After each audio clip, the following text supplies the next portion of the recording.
Yo, yo, yo, what's going on, everybody? Welcome back to another episode of Combat Conversations, and I'm your boy G, aka the Boxing Guru, and I'm joined with my man DB. What's going on with it, baby? Man, what's going on with your AG? You know me, I'm just chilling. You know, it's been a minute, man. It's been a while. It's been a while. Look, first off, gotta apologize for being out so long. You know, we don't intend to be out that long. Well, due to certain circumstances, you know, I mean, life happens. Oh, life does happen. Life will come at you sideways. You never know. You know, you just got to be thankful, count your blessings, get your prayers up, you know. And then not to mention, God is always good, bro. God is always good. And then on top of that, I had my 27th birthday. Happy my 27th. Cake day. Happy 27th. But, you know, the way I was just thinking about it is kind of like at the same time, what we over here talking about? Combat sports. Combat sports is a dangerous motherfucker. Dangerous motherfucker. I mean, it really is. We know football's dangerous, but combat sports, bro, you don't play fighting. You play football, you play baseball, you play golf, you play tennis, you play cricket, but you don't play fighting. You don't play boxing. You don't play mixed martial arts. Okay, fact of the matter. So with that being said, you know, with us being fans, always get your blessings up, get your prayers up. So, let's kick it off with the MMA. Let's kick it off with some UFC. Last time we left off, it's been a minute. Last time we left off, Nunez and Pena. Did Nunez get that back? What you mean? Go ahead. Bro, I see you over there. I told you. No, because the previous episode before we took this long hiatus, I told you that Pena was like Kambosos, a flash in the pan. I told you, and Amanda came in and whooped that ass. All the way from round one to round 5, whooped that ass. And then I told you, I did tell you, one of the rounds could have been a 10-7. Oh, hell yeah. Easily. I mean, like, bro, there was 3 punches that put Pena on her ass. Like, you know, and again, very rarely do you see 10-7 used in MMA and also in boxing as well. But it's like for the sake of the rule, it's it like warranted it. You know, if there was ever to be a 10-7, it was that round. Yes. If somebody says show me a 10-7, you can show that round. Yeah, absolutely. So you know, hey, but at the same time, Nunez. Is she establish her GWOAT status back, or is it stamped a little bit further? Well, the way you ask that, it's like you people act like she lost it when she lost the fight. Like, no, I mean people might have questioned it. She's still the greatest female fighter in mixed martial arts history. Correct me if I'm wrong. Did Dana White didn't he just come out with a top 5 UFC, his favorite, whatever? And I don't even think it was favorite. It might have been favorite. I could take that back. But I think he was like, who was the greatest women MMA UFC? And I thought he said Ronda Rousey. So I don't know if he was talking about his favorite, you know, based off of that, or if he was saying who he thinks was the best at like the top of their game or something like that. Well, he also had Conor on that list, and I think he put Ronda and Conor on there because of what they did for the sport. Not so much for what they've done legacy-wise, but what they've done for the company in general. Ronda Rousey, you know, whether if you hate her or love her, she put women's MMA on the map. Oh, yeah. Much like Conor did. So I feel like that's why Dana put Ronda and Conor on his list, even though, I mean, obviously you got Amanda Nunez, you got Chris Cyborg, you got a couple other women who are more deserving, but I think he did it because of what she did for the company and for the same reasons that Conor as well. Exactly, and that's what he joked about in the past. That's also why he considered Usman to be, you know, one of the GOATs, period. Because we talked about, like, saying that Royce Gracie's the GOAT don't sell tickets today. Saying Usman's the GOAT sells tickets today. Yeah. So, I mean... Yeah, well, and... Gotta show love to me personally. I don't think Usman he might still be capitalizing 5. on Ronda Rousey's WWE popularity right now. I mean, Kamaru Usman does have 15 straight wins, one more that ties Anderson Silva. So I mean, he's making his own legacy in his own right. Right. But that's the thing. Dana White can get away with saying it because Right. it's not blasphemy. It's not ridiculous. It's not outlandish. Right. It's arguable, but that's why he's leaning Usman, because it's like saying this guy's the greatest now. I'm gonna fill stadiums and arenas. Mm-hmm. I don't care how trash this next UFC card is coming up. Fucking UFC 278. Who else is on the card? We'll talk about that. So matter of fact, it's been a hot minute. We did a pre-show before a UFC pay-per-view event. Now we doing another pre-show before a pay-per-view event.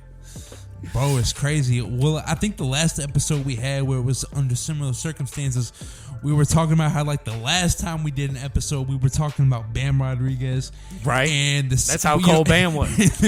We come back and already the man's already got a fight scheduled on the Canelo Triple G card. To even more Bam's credit, we wasn't even away that long. This like before. Right. You know, I think we had took a little bit more than a week. We try to come at you every week, but maybe it's 10 days, maybe it's 14. But in this case, it was a little bit longer. To Bam's credit, it wasn't even that long. And we still looking at something crazy. That was ridiculous.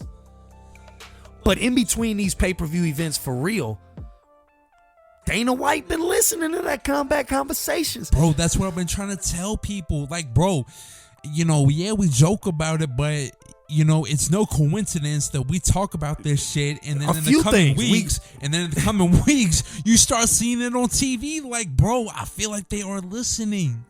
And that's when you don't even necessarily have to see it on TV. You get the alerts, the breaking news on your phone. I know the fight's gonna happen before I see the commercial. I knew AB was pulling out the fight before I turned on fucking Showtime. I got the alert on my phone and shit. Bro, AB's a bitch, man. Come on. We'll get to that. We know he's for that one. But back to the UFC fight nights.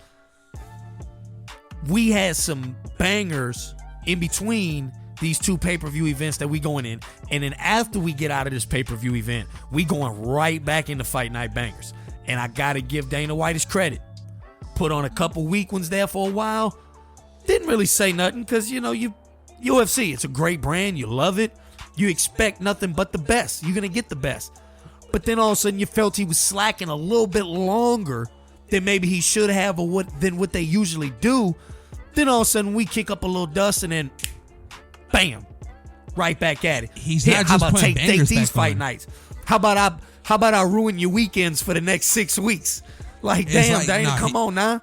Don't put something on. I'm trying to do something. It's not just him putting bangers on. I mean, he's making these fight nights with pay-per-view vibes. Like, he's putting it on ABC.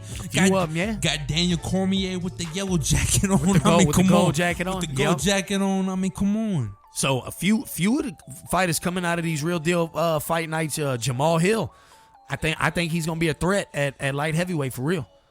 And I get Thiago Santos ain't cream of the crop. He's on the back nine, last couple holes too. But needless to say, still a decent fighter. But he'll still look good. I mean, and I like his demeanor. The 205, I mean, 205-pound division. I mean, it's crazy right now. Because, ever since John Jones, gave that title up, I almost said retired, but I mean, basically. But no, when he gave that up, taking one of them Tyson Fury retirements. I mean, he'll be back. Yeah, but no, man. Like, ever since he gave that strap up, we've already had 3 different champions, so the division is wide open, and he could make some noise. Yeah, and like I said, I believe he will. We'll be talking about Jamal Hill on future episodes. That's a fact. Then also on that card, we talking about Usman. Lil bro looked like big bro. Yeah, but no shit.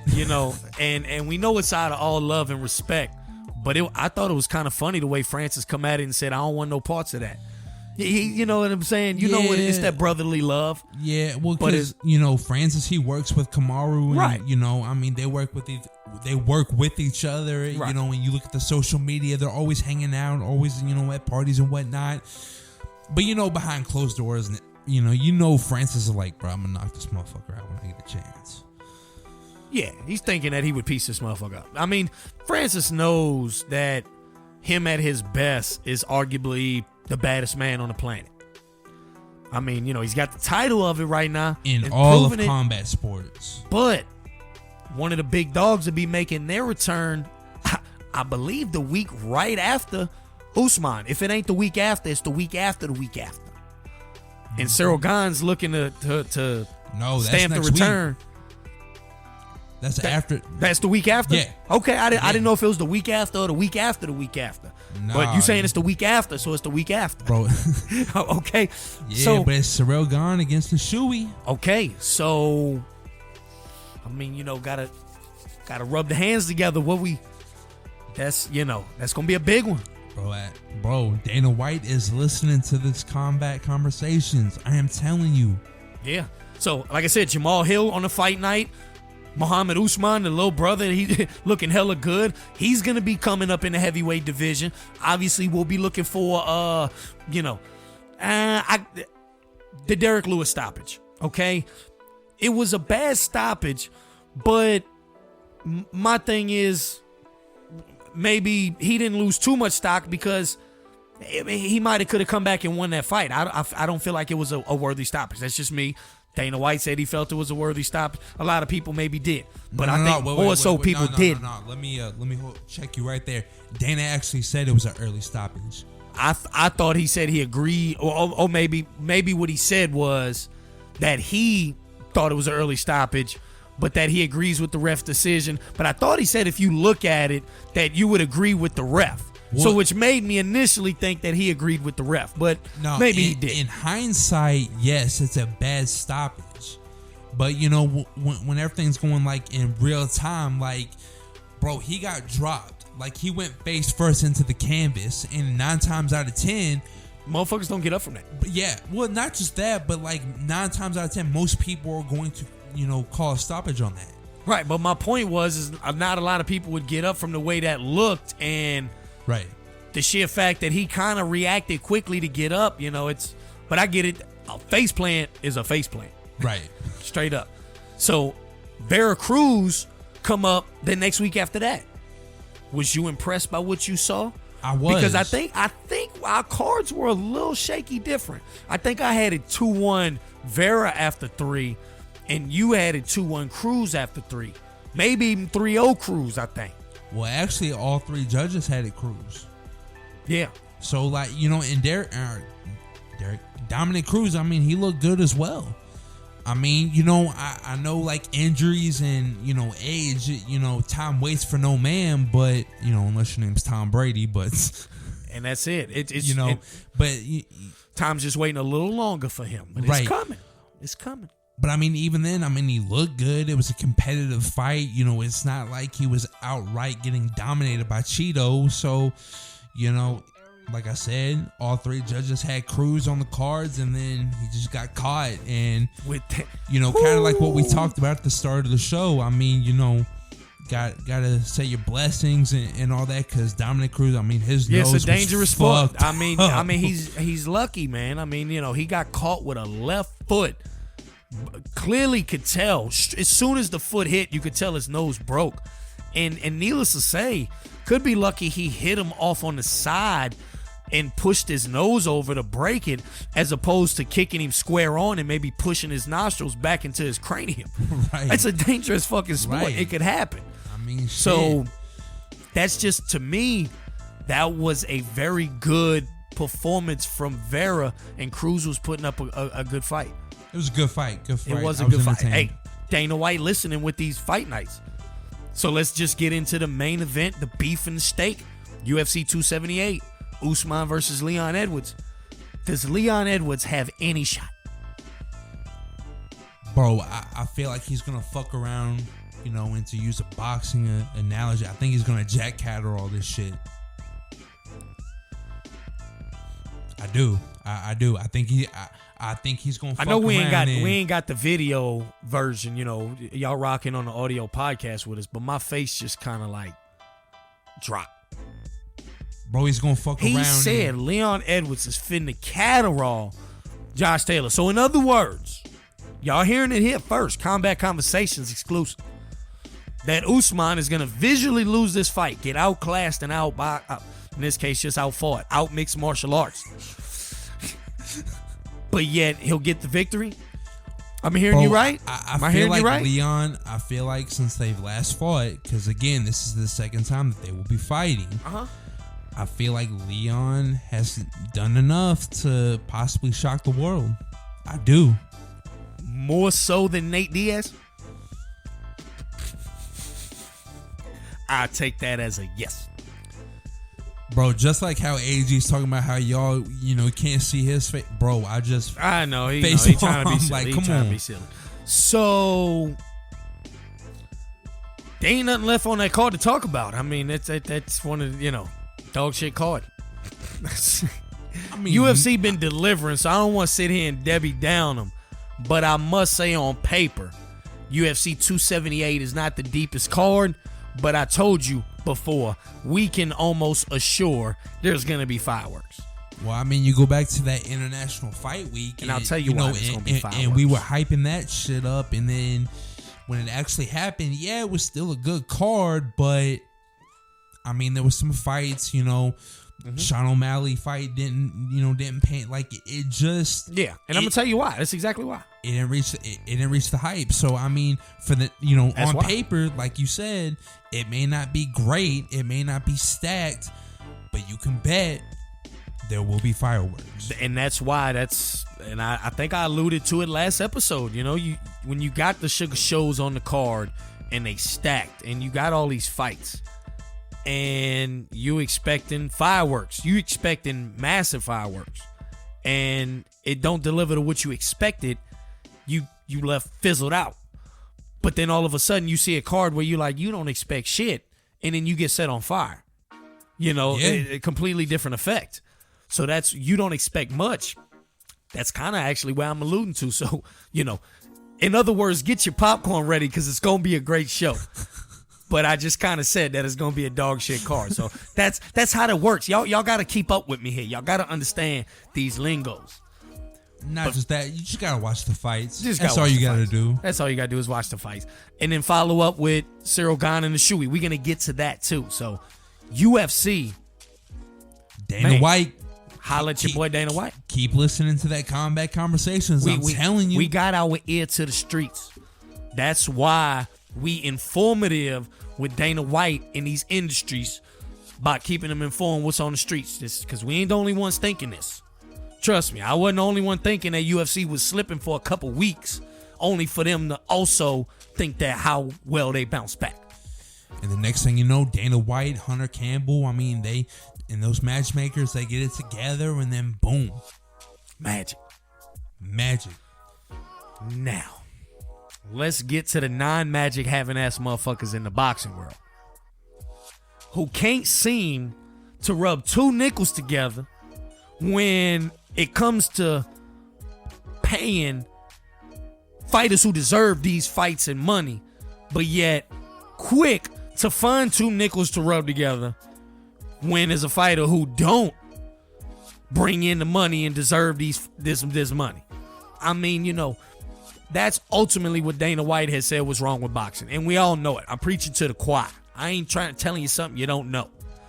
Boxing overpays too much for certain individual main events. Thus makes it harder to get these motherfuckers back in the ring. Hard. That's why last episode we had the Ryan Garcia, Tank Davis talks. Because it gets hot. They literally throw that little bait out at you and they make you think. Who's A side, who's B side, who's this, all that. Who's selling that, who's got the most pay-per-views, something gets said that sparks it up. Yeah, I just hate that that's what boxing is becoming or has become. Boxing isn't dead. People that say boxing is dead, they don't know shit about boxing. They don't know what they're talking about.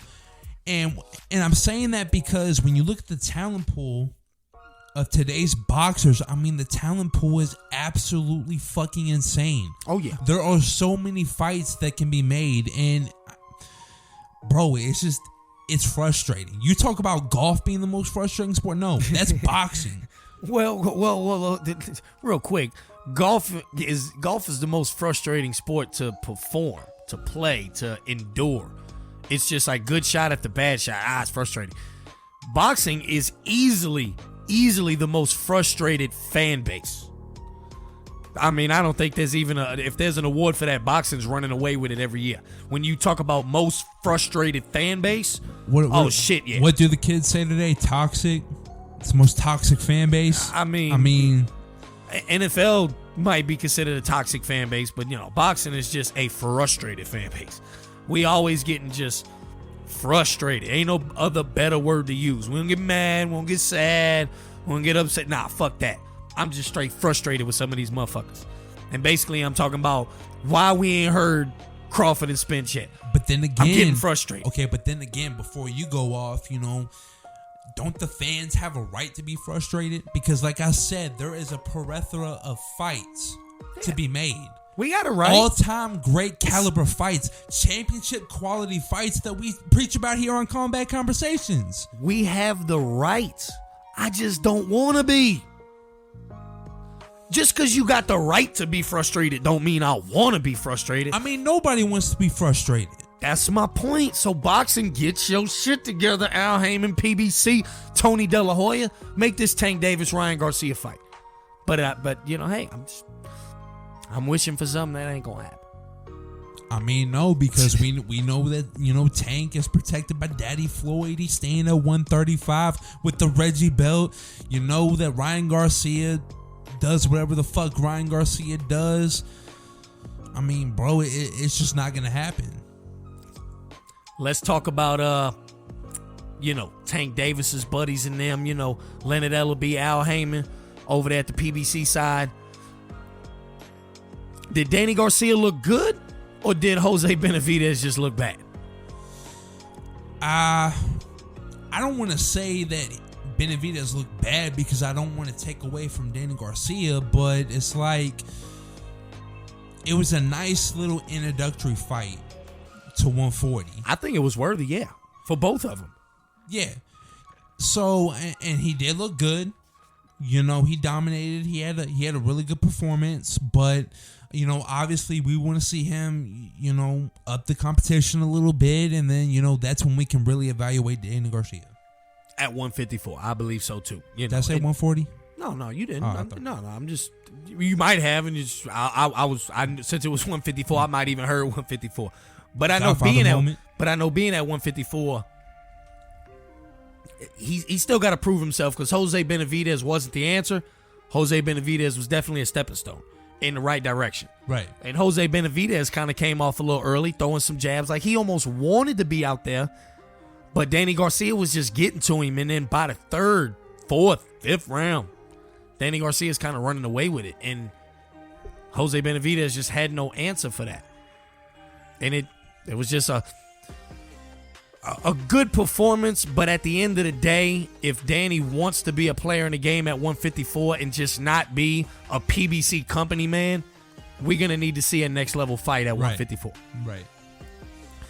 So back to the controversial stoppages, I kind of, he didn't perform like I thought he would. And that is my man, Gary Antoine Russell. We both got to take an L on this. Both got to take an L. He didn't take an L, and he didn't lose. And he was winning the fight. So, not too much crow to eat on this, maybe just a bite. But I was saying that I was, just like I had said with Bam, if he does give this type of performance, you will hear these talks. He didn't give that type of performance. Hell no, not even close. It really wasn't. And Bartholomew is not next level. And that's not, he's good, very good. But he's not a guy that I want to see Gary Antoine Russell struggle against if I think he's going to take on Regis. If I think he's going to take on Josh Taylor. Some of these big dogs at 140. Bro, it's crazy. Because there's a new big dog at 140 we going to get to here in a second. Not long ago, we were talking about how 135 was possibly the best division in boxing. And it's out of nowhere, where did 140 come from? Almost. You absolutely right, because there for a while, 140, I think, was being hella overshadowed by 135 and 147. Big bro and little bro. Right. And after a couple shifty moves, a couple emergence,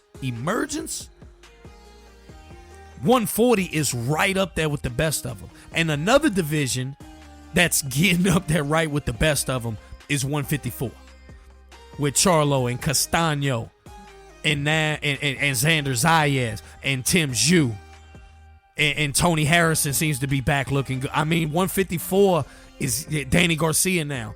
154 is a division that, say, 6 months, a year ago, wasn't necessarily looking like it is now. It wasn't talked about. No, not like that. Because it had neighboring. Then you had middleweight, 160. The same 54s in the same division. Big Bro and Lil Bro just kind of outshining you. Right. But now you stamping your names in that division is starting to get up there. And wait. And then you're starting to get fans ask for certain fights. And then real quick, I mean, and I know you're happy about this because about time your boy, my dog, your dog, I already know where you going with this. Regis Prograis getting a title shot, baby. Man, look, I was like a kid in the candy shop when I heard that. I was like, Ramirez pulling out. Come on, WBC, do a little something. Sure enough, my man Regis getting that WBC shot. We throwing up the 504. Holla at my dog Regis Prograis. He's coming for that 140 belts. And Tio, if he thinks he's about to take back over, he might have another thing coming. Bro, I mean, like, I'm not saying this obviously because you're a homie or anything like that, but it's like, bro, I really do think Regis is arguably the best at 140. Even before Tio came, before all that, I've always felt that Regis was the best at 140 because I felt that, and you will agree with me, easy, without a doubt, that he beat Josh Taylor. And it's not a far stretch to say that, it was definitely a close fight.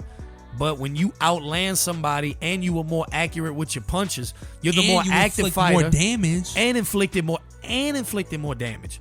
Way more visible damage. They talking about Josh Taylor looked like he landed more flush shots. No. How can, again, regardless, Regis is eating them. And then, hey, to even Regis's credit, if he's not landing flush shots, and had his fucking eye looking like Hootie in the Blowfish. What the hell is he gonna do when he actually lands a flush shot? Right. So I'm agreeing with you. I do believe that Regis has been the best 140.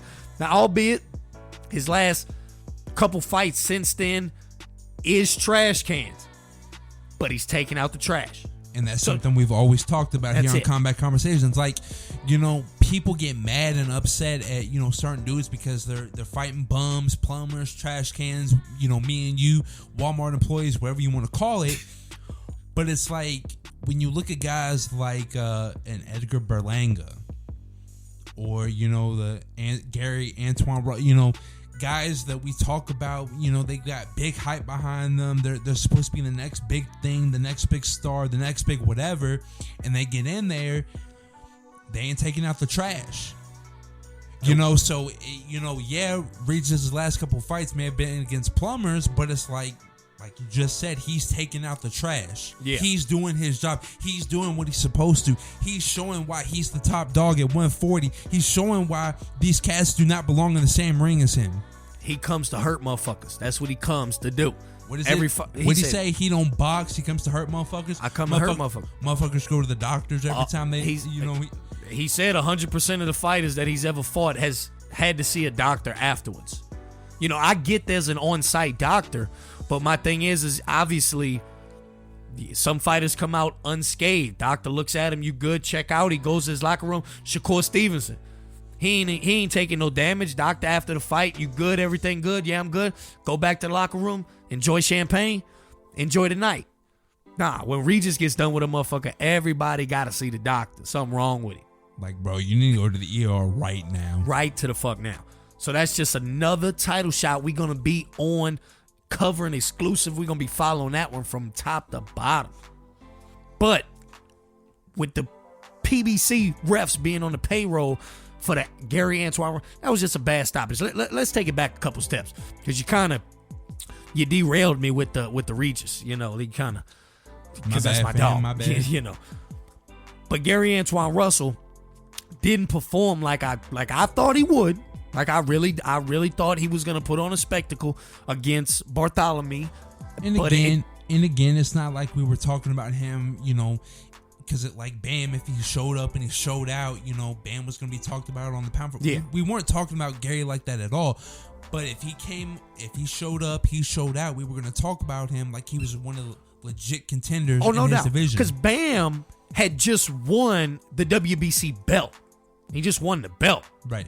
And then that's when he follows it up with a very good defense. The two that he beat were high quality opponents, and he had belts on the line. So, which is why I had definitely stamped that comment that if Bam wins in the fashion in which he will, and he did, that he would be talked about coming pound for pound list. Okay, right. So, kind of to that point, yes, and you just alluded to it. No, I wasn't saying that Gary Russell is going to be on lists, but if he puts up that type of performance, his last two opponents have been quality opponents. Right. And if he can show he's on that next level by putting them away like that, we definitely got to look at him. And not saying we don't have to look at him, but let's just say he didn't give the type of performance that a lot of us was expecting. I ain't the only one that was expecting that. A lot of people was expecting that. No. And we clearly saw a visual of a referee on the payroll. Yeah, you can't defend that at all. Can't defend. That was a bad stoppage. That was one of the bad stoppages as they come. He was starting to, Gary Antoine Russell was winning rounds the whole time. It just wasn't impressive. It wasn't an impressive fashion. He should have got him out early. He didn't. His 1-2 combos wasn't looking as flush as they had in his previous fight. So that's all I was saying. And I'm looking for him to come back because as much as I talk about how bad he didn't, I'm still on the train. I still think he's the truth. He just might have had an off night.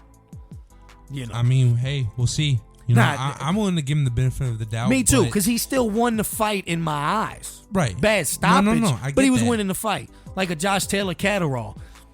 It's like I'm not rolling with Josh in the victory because I didn't feel you won. But Gary Antoine Russell, I felt he was winning, so that's why I'm going to ride home. I can't wait to see him again. No, I get what you're saying. Like, he was winning majority of the rounds, doing what he was supposed to. But just not as well as I thought he was and is supposed to. No. That's all.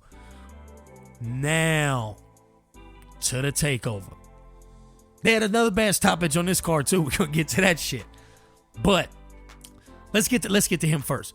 Is Xander Zayas the truth at 154? Is he not the truth? Is he? He's surging. He's surging. Like surging hard. He's getting up there, but and granted, with each fight he's going up a little bit more and more in competition. But I still want to see just a little bit more. But I feel like his next fight, again, right. You show up, you show out, you keep doing what you're doing. The sky's the limit for this kid. Already. And I guess I was, because you got Charlo versus Tim Zhu sometime in January. So that's a ways away. Let's just say, for instance, Charlo wins and then decides he wants to give up the belt to move up. Drop all the... You see Xander fighting for one of them belts? Possibly.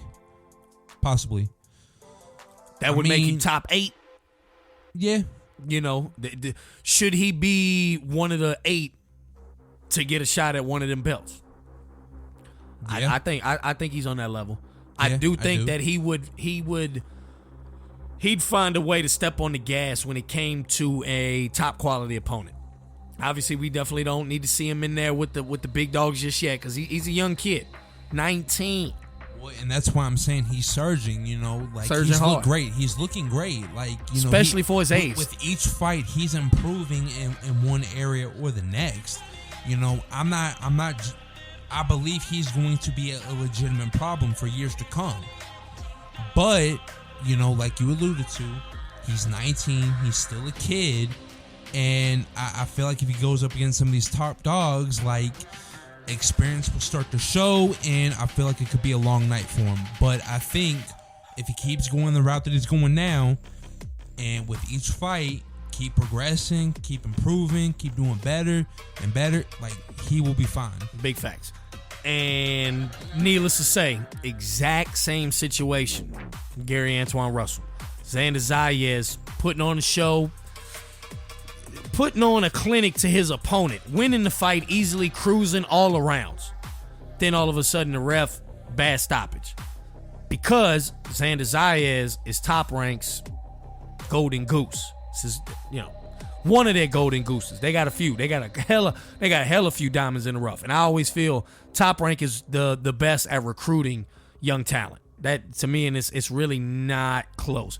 We talked about what I believe Matchroom brings. We know what PBC brings. I believe you alluded to that Matchroom, they do better with the vets. They got the vets. But Top Rank, when it comes to the young up-and-coming gunners, the young prospects. Top Rank that's got a stranglehold to me on young upcoming prospects.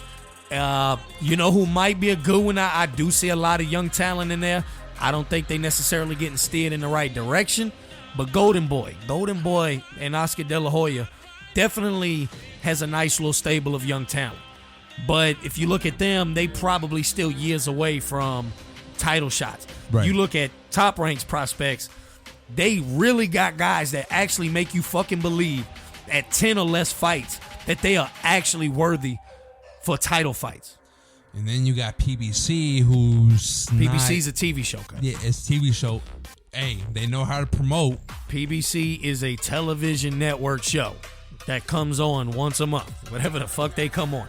And that's all they trying to do is get the most viewers and the most eyes on they shit. PBC is just a really good TV show that we like to tune into. They want to promote stars. They ain't got time to be putting a lot of energy and effort into young gunners and vets who have 1, 2, maybe 3 losses. PBC's all about the stars. PBC needs stars.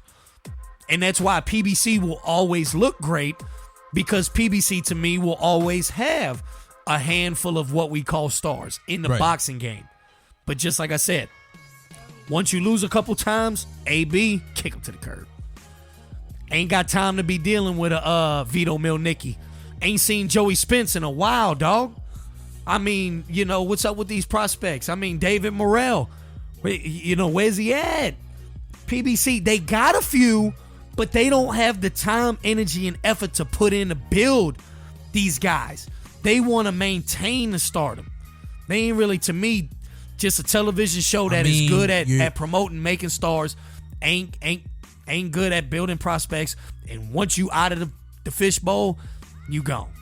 I mean, you're basically answering your own question. Like, PBC, all they care about is promoting. They care about the stars, like you just said. Whereas you got Matchroom, you got, Top Rank, Golden Boy, they're taking time working with the prospects, whatever the case may be.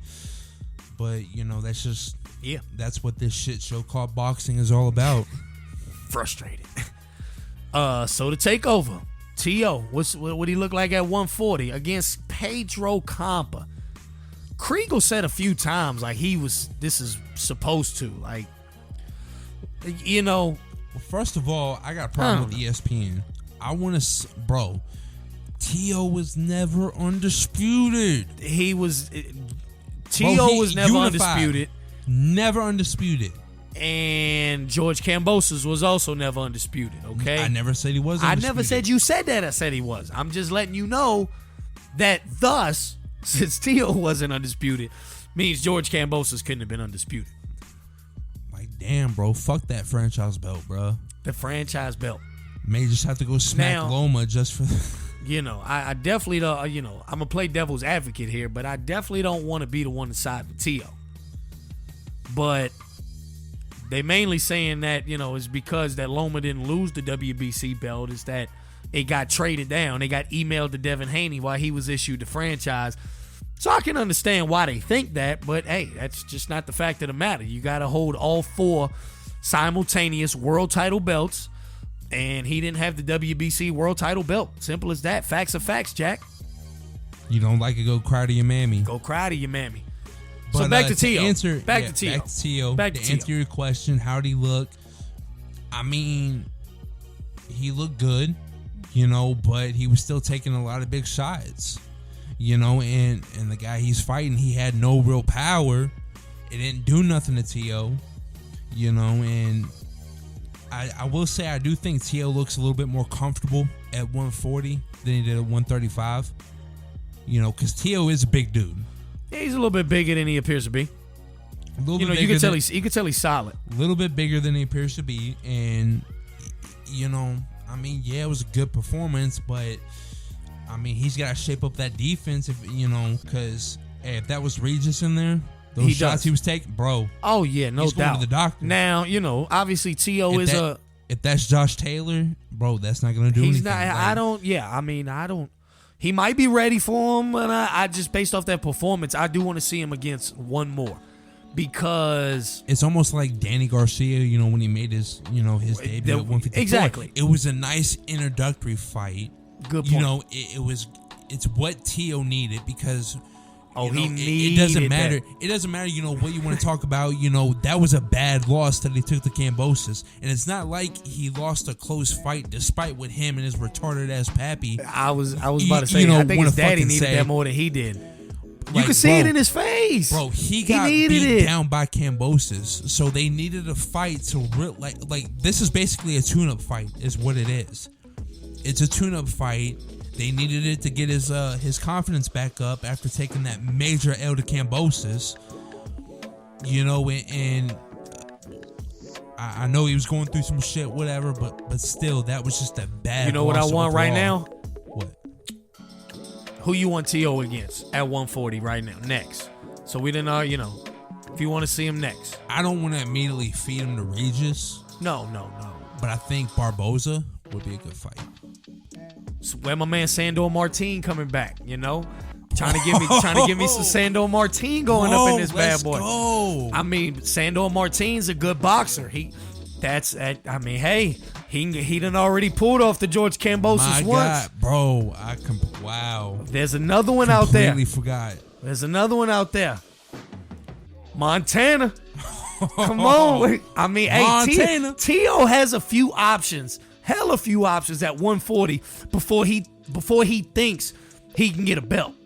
There's no. I told you when we talked about it. 140's getting deep. 140 is. It's fucking nuts. So Teo again didn't look as good as your dad. Didn't look as good as his dad would tell you that he looked. But needless to say, Teo was back to he was back to his old ways. I liked what I saw. I'm not gonna sit here and lie to you and tell you I didn't like what I saw. Okay, look, yeah. like people Definitely. know it's no secret that I've been a big Teo hater the past year. Oh, we've both been critical of Teo. He looked good. I'm not denying that. I have no problem saying that he looked good. Often, his jab was on point. The hook, the power. Bro, he looks more comfortable at 140 than he ever did at 135. Yeah. But he was still taking some major shots, and you got people on social media saying that's not a big deal. Yes, it is a big deal because if that was against somebody that had actual power, that shit would have inflicted more damage. Bro, yeah. I'm telling you, if that was a Josh Taylor, a Regis Prograde, whoever, bro, that would have been a long night for Teo. A power hitter at that division would have made it a long night for him. Yeah. Even if that power fighter was getting outboxed, say Teo was still bobbing and weaving like he was. And one thing I do like even then, you saw it against it in his loss with Kambosos. You've seen it really well, obviously, against Lomachenko and Campa. Teo is one of the best off-balance hitters to me. You know what I mean? But to me, that's he tries to look cool. And this is, you might crucify me for saying this. But he's kind of style-wise, like the Patrick Mahomes of boxing.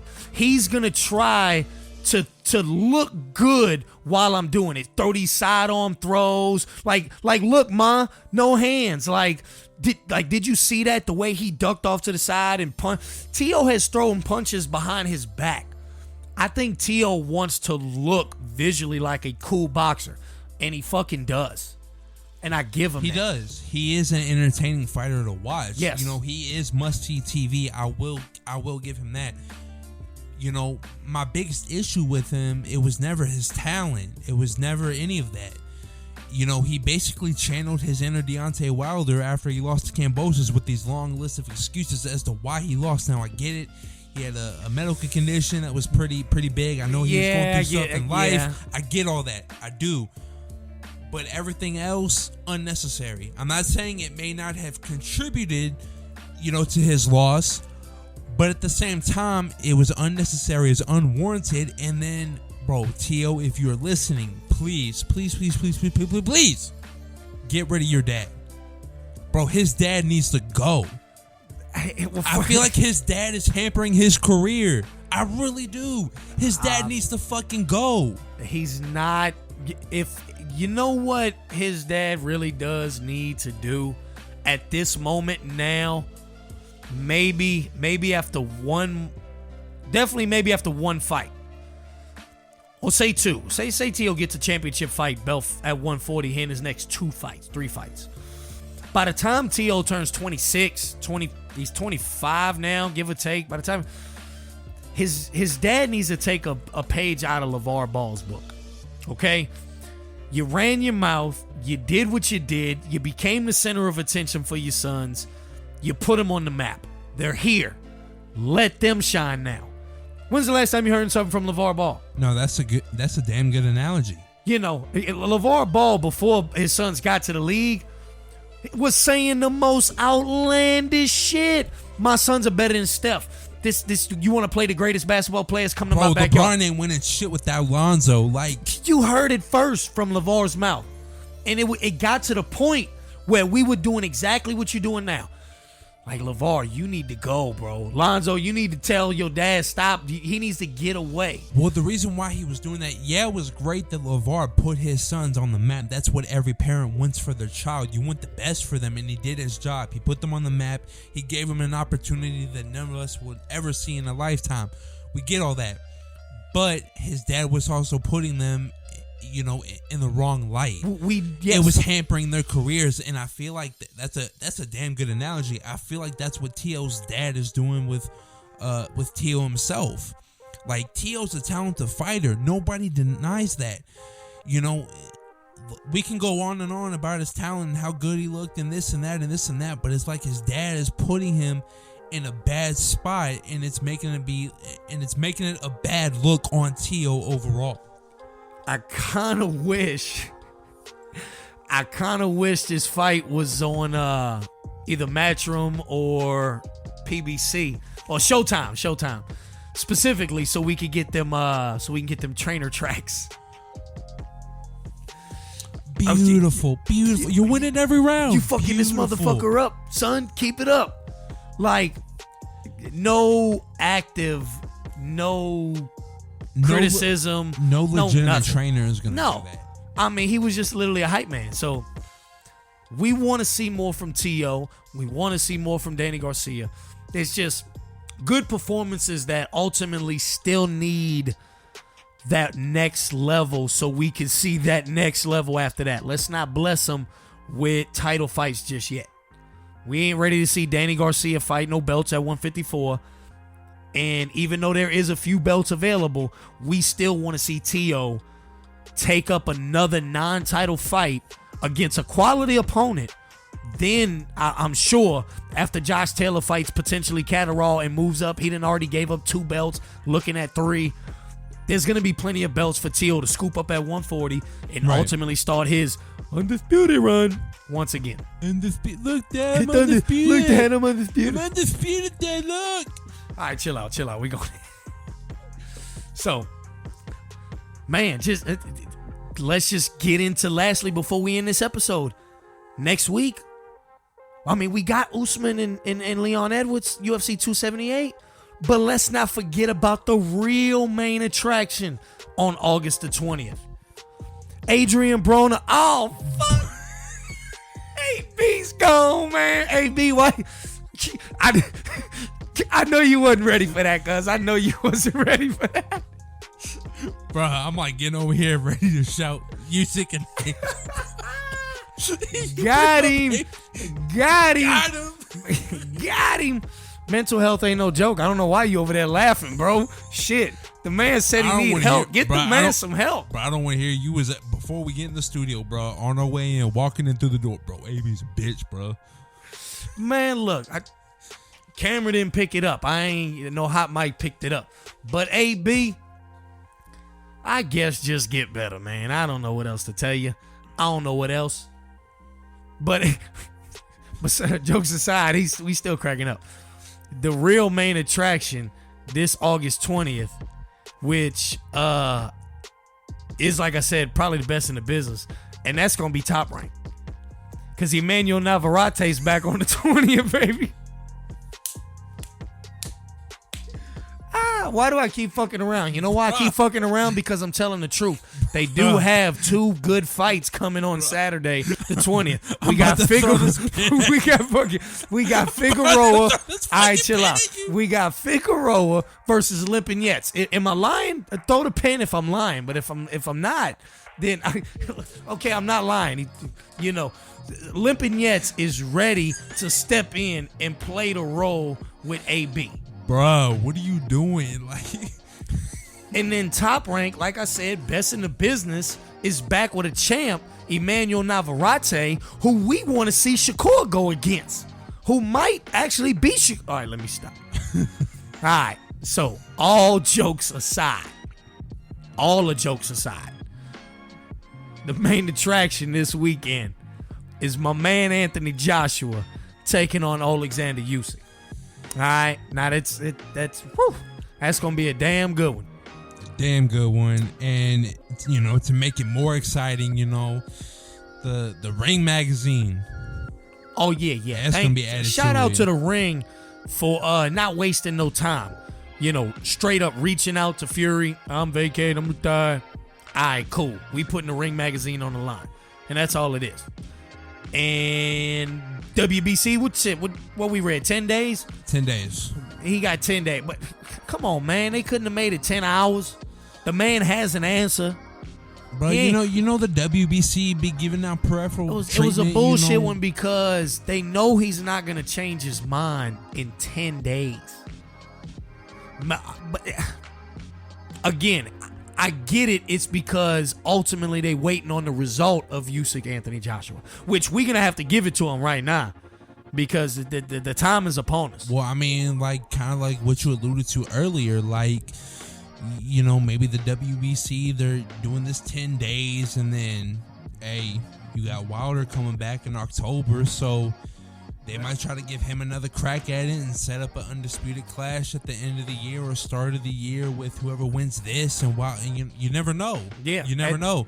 So, yeah, I wish the WBC would step in and be like, "Look, Tyson, either you're staying or you're going." But it's just how it is. That's the way it's run. And he's waiting to see the winner too, because we know if Usyk wins, he ain't coming back. If Anthony Joshua wins, he might come back. I mean, hey, we'll see what goes on. We'll see. Fury been playing too many games, you know. He has. He's been playing a lot of games. But hey, yo, when you the champ, when you the undisputed lineal champ like that, you can do whatever the fuck you want. Simple as that. Doesn't make it right. Let's get into these predictions. First fight, I saw what I felt was enough at a lot of moments that Anthony Joshua can beat Usyk. But at the same time, I just don't see Usyk taking steps backwards or even being the same. I feel Usyk, too, will step on the gas and be even better. Because like we talked about, the rounds AJ won, he had to squeak out. He squeaked by. Usyk won rounds, clean flush, no doubt. Usyk won that round. Like you knew Usyk won that round. You knew he won that round. Anthony Joshua was winning swing rounds. You didn't have to sit there and be like, swing round. Yeah, close, I'll give to AJ. Yeah, you don't even have to. You and the other judge look at each other and y'all like, yep, Usyk. That's kind of how that went down. So what I saw from Anthony Joshua on a round by round basis has definitely shown me that I really feel like he possibly could beat him. but I really don't think he will. I think Usyk's going to step on the gas. I think Usyk, being that southpaw, he's going to give him a little trouble. And Usyk will be more confident than I feel he ever has in the 12 rounds before. And that Usyk's going to step on the gas and end his night after 12. I don't know if he's going to knock him out. Anthony Joshua's, he's chinny, but he's tough. I mean, he ain't been knocked. You know. Yeah, I can see what you're coming from. And not only that, but Usyk's gotten a hell of a lot bigger. He has. I mean, he might if he's equally as elusive, he's gonna be that power, that mixture, a combination of speed, timing, and power. It's a recipe for disaster. I want to go with AJ because AJ's got a lot riding on the line right now. Yep. He really does. You know, legacy wise, like just career wise, like everything. Yeah. He's got a lot on the line right now. I really feel like right now his legacy's on the line. His career is strong. Even if he loses to Usyk, comes back, there's plenty more to be done. Anthony Joshua would be far from being done if he lost. But if we want to talk about AJ with the GOATs, you gotta. There's no question. Lennox Lewis did it every time. You know, there's been fighters that have bounced back from losses. It's not the loss that's the problem. It's how you respond to that loss. It's losing to Ruiz and then coming back and dancing around him when he's clearly like out of shape, can let himself go, and you couldn't knock him out. Like you took the easy way out. Yeah, you just almost danced cruised around. To a decision just win. to get your belt back. You did it on points. You didn't go in there. You didn't like Andy Ruiz in that first fight, bro. He knocked you out. Like he didn't knock him out, but like, bro, he made you no mas. Well, made you quit. You know, even if that's not what initially happened, like you go back and you look at that fight, like, bro, Andy has you shook. And then, you know, ironically, y'all go back to Saudi Arabia. Ironically. You dance around for 12 rounds and you cruise to a decision win. So it's like, okay, you got that. I agree, and I don't like that. And then you lose convincingly to Usyk, even though I get it on your scorecard, you had 7-5, and Alexander had more damage on his face than AJ did his.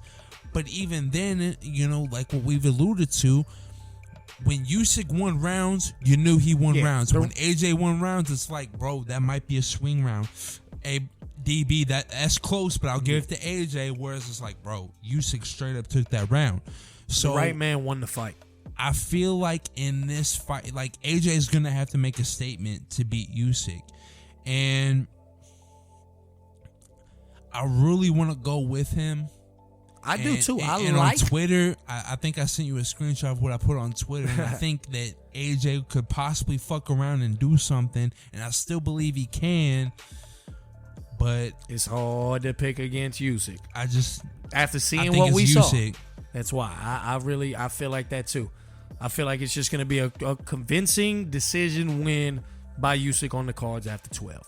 We're going to be looking after the fight, after some fireworks, that we just going to be like, Usyk's just a better fighter.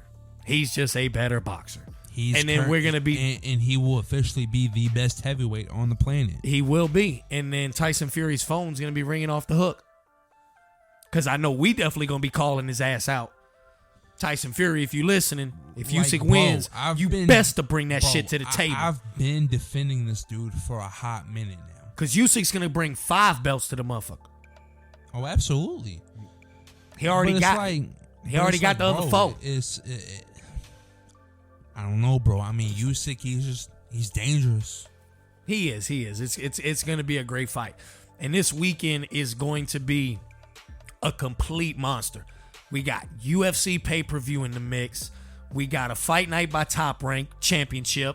We got a fight night by PBC. Fuck AB. And we got AJ and Usyk. It's all around just going to be a great Saturday for combat sports. Great fight. Great fights coming up. So anything else to add to the folks? Nah, man. So, it's been good chopping up with you. It's been great back already. To be in the studio. Back to be in the studio already. And already we back for a lot of future things coming up. Like I said, Sorrel Gon's going to be fighting.